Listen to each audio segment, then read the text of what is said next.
reality.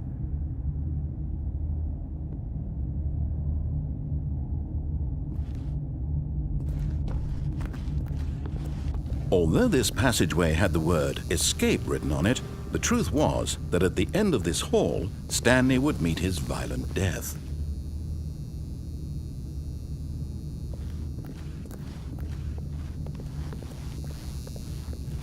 The door behind him was not shut. Stanley still had every opportunity to turn around and get back on track.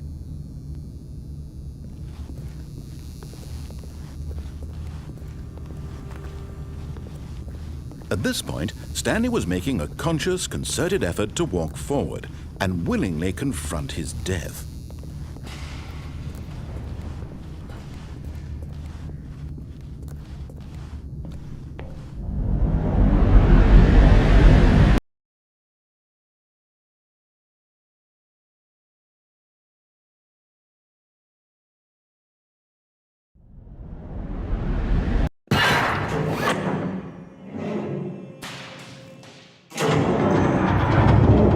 As the machine whirred into motion and Stanley was inched closer and closer to his demise, he reflected that his life had been of no consequence whatsoever. Stanley can't see the bigger picture. He doesn't know the real story, trapped forever in his narrow vision of what this world is. Perhaps his death was of no great loss, like plucking the eyeballs from a blind man. So he resigned and willingly accepted this violent end to his brief and shallow life. Farewell, Stanley.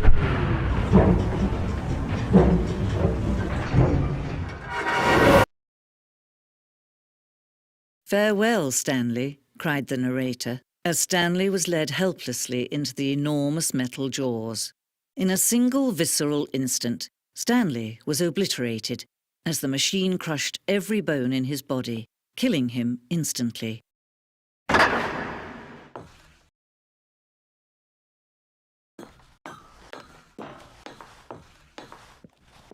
And yet it would be just a few minutes before Stanley would restart the game, back in his office, as alive as ever. What exactly did the narrator think he was going to accomplish? When every path you can walk has been created for you long in advance, death becomes meaningless, making life the same. Do you see now? Do you see that Stanley was already dead from the moment he hit start?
Oh, look at these two. How they wish to destroy one another. How they wish to control one another. How they both wish to be free.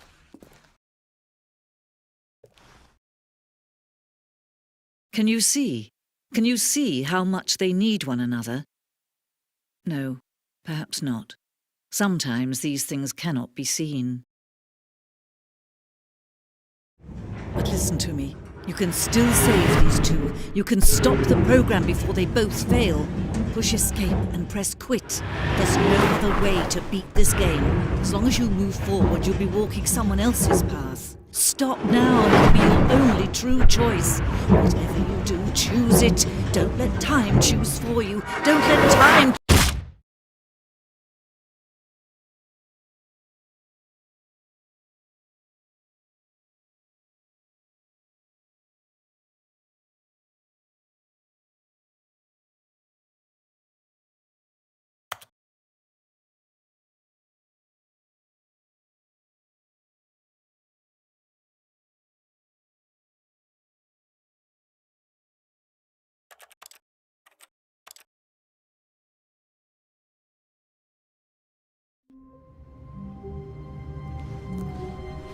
All of his co-workers were gone. What could it mean? Stanley decided to go to the meeting room. Perhaps he had simply missed a memo.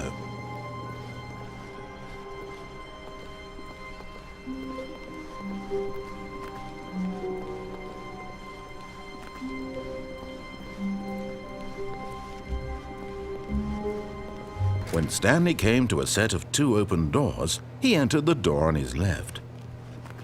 This was not the correct way to the meeting room, and Stanley knew it perfectly well. Perhaps he wanted to stop by the employee lounge first, just to admire it. Wow, yes, this room. What a beautiful room. What a gorgeous, gorgeous room.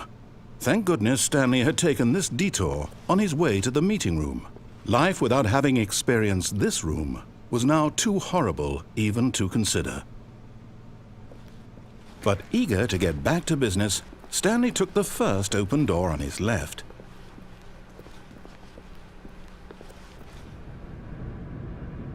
Stanley was so bad at following directions, it's incredible he wasn't fired years ago.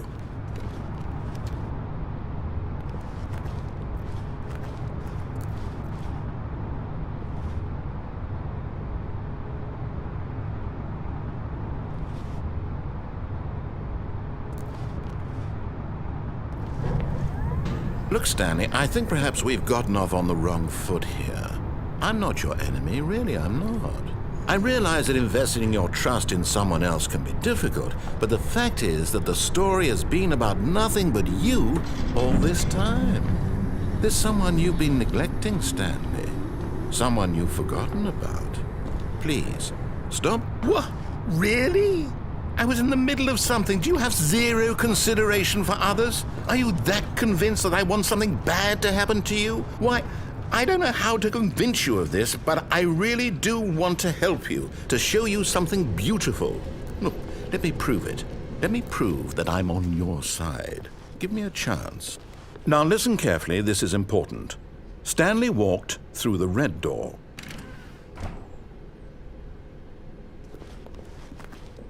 Aha, perhaps you misunderstood. Stanley walked through the red door.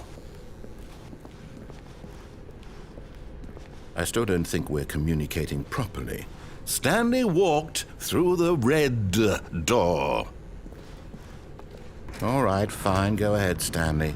You want to know so badly what's out there? You want to find out what lies at the end of this road you've chosen? Well, don't let me stop you. You see? There's nothing here. I haven't even finished building this section of the map, because you were never supposed to be here in the first place. Broken rooms, exposed developer textures. Is this what you had wanted? Was it worth ruining the entire story I had written out specifically for you? Do you not think I put a lot of time into that? Because I did. And in the end, it was all for nothing, because this is what you wanted to see.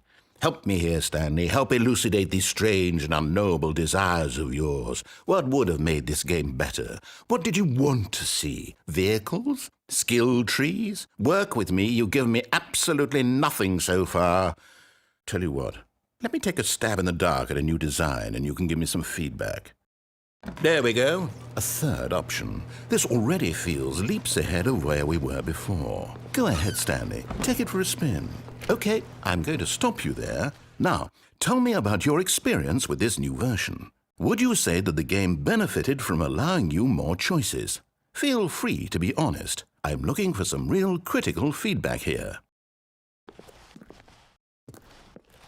Okay, so we're getting somewhere. Clearly there's something here that speaks to you. If I can be honest here, I really don't have any idea where I'm going with this. This whole third door thing was just a stab in the dark. But I guess you're into it, so let's keep this party train rolling. Here, based on the data from your previous playthrough, I've compiled a new version. And to be perfectly candid, I think I've knocked it out of the park with this one. Let's take a look.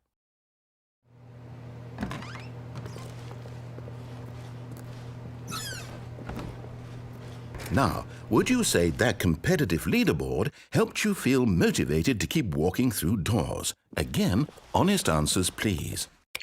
Hey, I nearly forgot. I've got a prototype of a new game I've been working on, and now would be a lovely opportunity to give it some playtesting.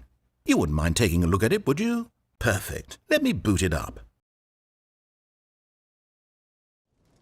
In this game, the baby crawls left towards danger. You click the button to move him back to the right, and if he reaches the fire, you fail. It's a very meaningful game, all about the desperation and tedium of endlessly confronting the demands of family life. I think the art world will really take notice. But of course, the message of the game only becomes clear once you've been playing it for about 4 hours. So why don't you give it 4 hours of play to make sure it's effective? Be sure to keep notes on your experience.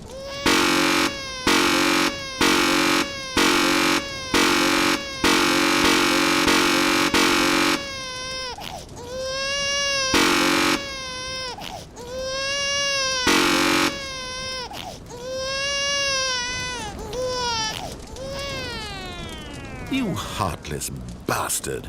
Did you do it because you hate babies or purely to spite me?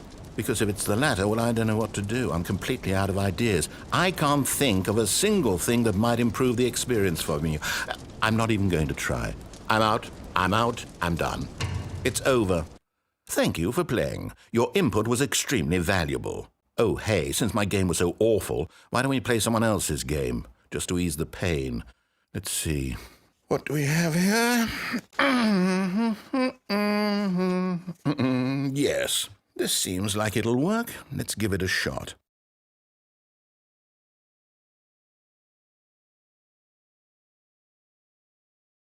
Well, Stanley, is this any better? At last, the one thing you've always desired. A game I had absolutely nothing to do with. But is it enough? Tell me that, Stanley. Will it ever be enough? Well, I'll say this. I'm done making things for you. From now on, I will only create to fulfill a greater artistic purpose. Watch this, Stanley. I'm going to build a house.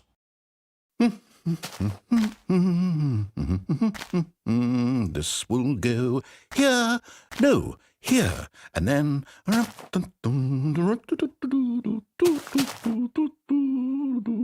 Let's see, what does it need? Yes, of course. And just to finish it all off, yes, it's complete. I made this, Stanley. Look at it. Gaze upon my work of art and feel ashamed at your own inadequacy.